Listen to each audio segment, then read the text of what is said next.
नमस्ते। आज मैं आप लोग के सामने भोजपुरी में लाचारी सुनाने जा रही हूँ। अगर आप लोग को पसंद आए तो लाइक सब्सक्राइब जरूर कीजिएगा। नई झुलनी के छैया बलम दुपहरिया मनाइला हो।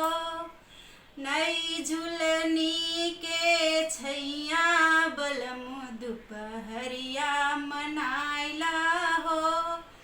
4 महीना गर्मी का दिनवा, 4 महीना गर्मी का दिनवा, टप टप चुए पसीनवा, बलमु तनी बेनिया डोलाइदा हो।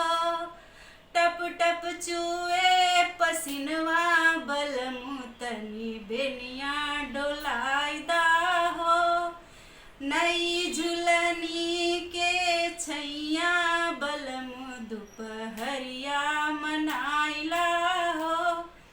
4 महीना बरसात क दिनवा, 4 महीना बरसात क दिनवा, टप टप चुए बंगलवा, बलमु तनी बंगला छवाइदा हो। टप टप चुए बंगलवा, बलमु तनी बंगला छवाइदा हो।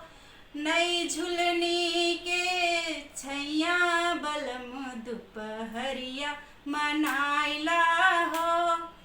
4 महीना जाड़ा के दिनवा, 4 महीना जाड़ा के दिनवा, थर थर कांपे बदनवा, बलमु तनी रजैया ओढ़ाइदा हो।